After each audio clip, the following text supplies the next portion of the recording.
November 1995, a 911 call in a city where calls for help are a way of life. Police respond, but it is too late for little Elisa Izquierdo, one of the most heartbreaking victims of an epidemic that is killing 2,000 children a year, child abuse. There was a couple of neighbors, but they've heard the screaming and everything like that. Neighbors, you know, they heard kids screaming. I don't understand why they didn't get involved. I just don't. She had black and blue, a lot right here, a lot right here, and a little bit in her face. She didn't say nothing about her bruises and stuff. I think that if she really did it, only God knows what she did, you know? Only, is a God up there? If she really did it, she's got to pay for it. I'm sorry.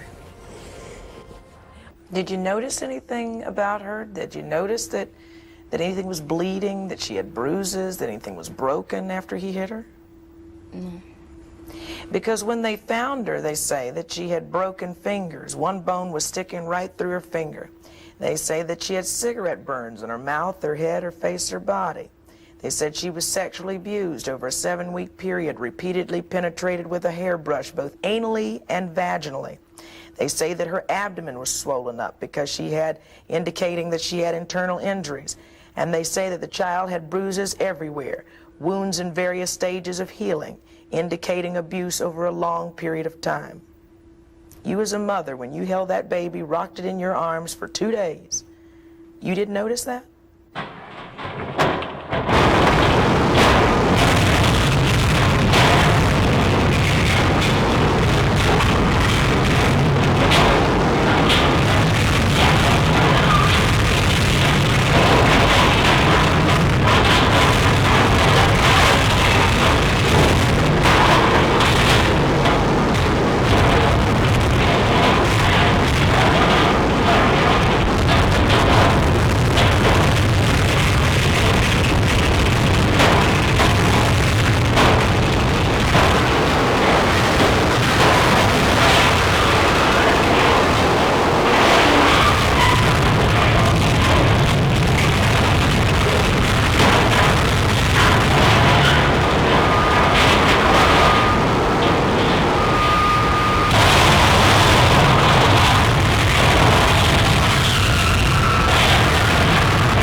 Michael Jones, shackled in handcuffs today as he walked to court.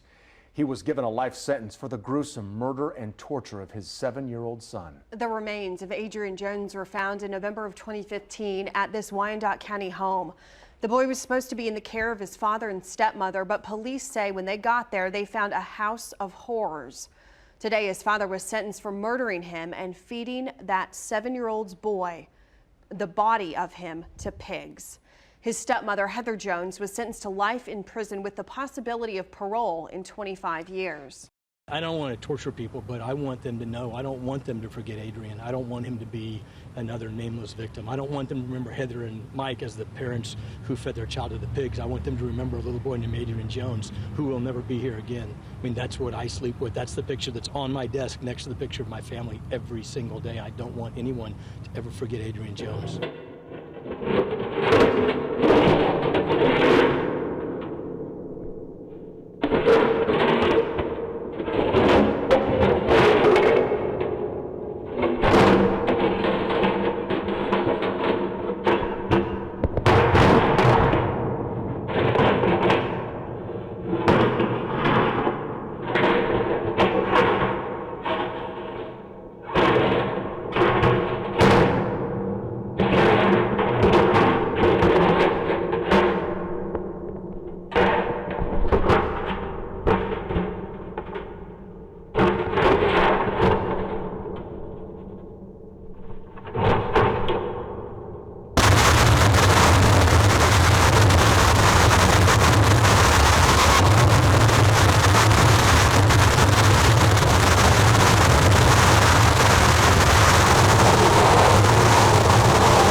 raped her. They beat her. Massive bruising on the head, and then her little fingers were lacerated, toes. She had bite marks on her face, cheek, head, arms, legs, chest, torso, everywhere. Literally bruised from head to toe, from the top of her head, all throughout her body, all the way down to her big toe on her right foot. On July 19, 2002, baby Brianna died. Investigators say Brianna's mother, Stephanie Lopez, father, Stephen Lopez, and her uncle, Andy Walters, were responsible. The night before, Stephen and Andy threw Brianna to the ceiling, then let her slam to the ground. And they had raped her, time and time again. Mom had bitten her child. The source of the other bruises remains a mystery. Bite marks throughout her body that were old and new. She had skull fractures that were old and new. She had bleeding on the brain that was both old and new, which means she had been abused physically her entire life. And while all the abuse was going on, another uncle and a grandmother knew, but never reported it or tried to stop it.